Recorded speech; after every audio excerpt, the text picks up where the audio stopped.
I have to show you how to make puff paste. Puff paste is a complicated dough, one of the ones which is very flaky. You know, we call that millefeuille in France, 1,000 leaves.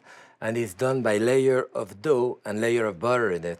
There is a classic way of doing it. I'm going to show you a way slightly easier. There is 2 or 3 different ways of doing it. Mine, I have some flour here. I have a pound of flour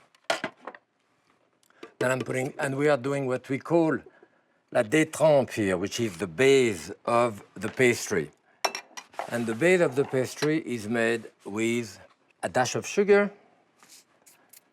a little dash of salt, and about 8 to 10 ounces of water. The water, it's always difficult depending whether your flour is very dry, whether you live in Colorado Springs or whether you live in Houston, Texas, you're going to have moisture in your flour. So here I would start with like a cup of ice cold water, or cold water in there, and see where it gets me. And I want it really to all together good. I think I could have another ounces or so. Another couple of tablespoons, maybe at the most.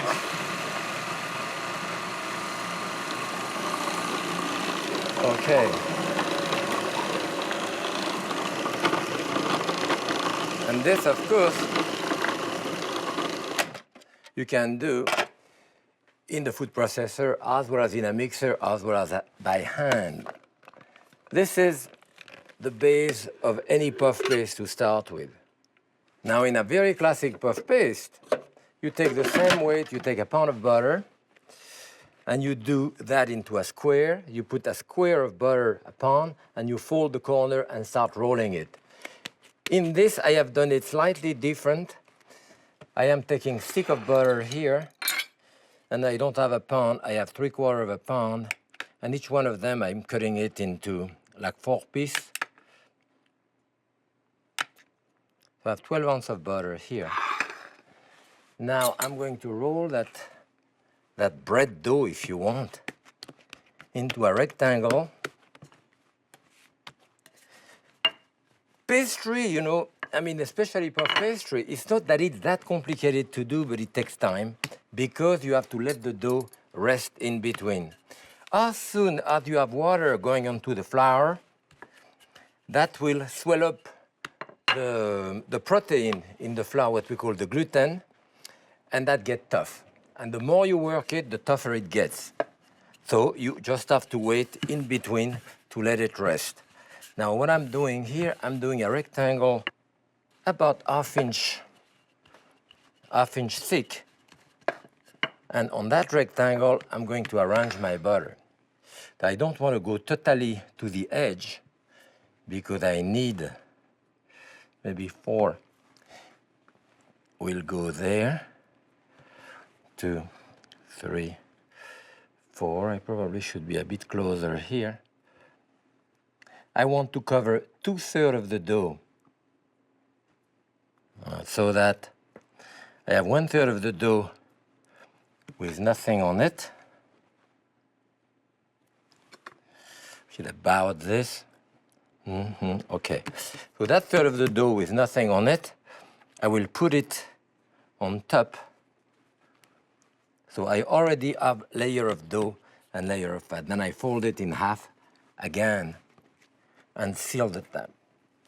Now, this is the principle of puff paste. You do the base with water and flour, and then you roll it. After 6 turns, we put it into the oven. The liquid in the bread dough develops into steam, but it's kind of waterproof with the layer of butter, so it starts pushing up into the multi-layer effect that you have in Napoleon, vol au vent, and so forth, which is made with puff paste. So here I have almost a turn here because, as you can see, I have already folded a layer of butter in between. So now I'm going to roll it again to about ½ inch, approximately. Now you want to have butter in between, and you want to put flour, but when you fold it, you don't really want to have the flour in between. You don't want it to get... Now you could see, if you look closely, at the layer of butter which are getting thinner here. So I go a third here. I want to brush my flour, make sure that this adhere well, and put the other one here. Adhere well, so as you can see here, it's 1, 2, 3.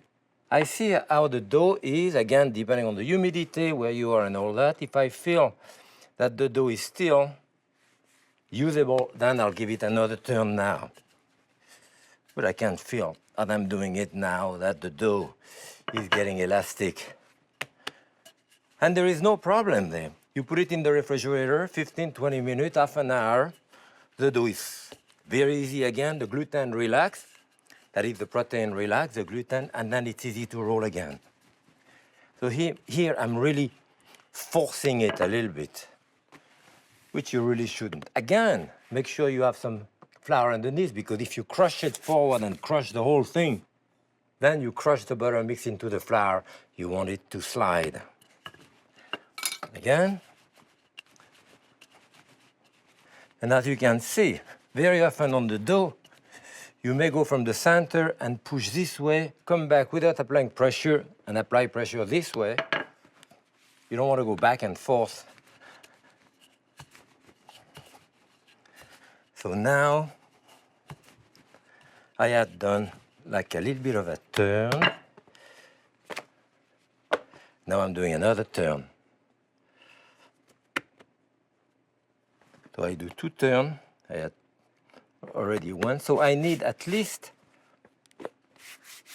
another 2 or 3 turns here. So I put it in the refrigerator, and to remember, that dough got 3 turns actually, so I put 3 dots there. That for me as a reminder. Now it goes into the refrigerator, 20 minutes, half an hour, 2 hours. Doesn't really matter at that point, but at least 15, 20 minutes to relax. Now I have a piece of dough which is 6 turns, which is relaxed, which has been in the refrigerator for a while. So now, when it's the way it should be, then you can start using your dough. And maybe more than any other type of dough, you can extend a puff paste a lot.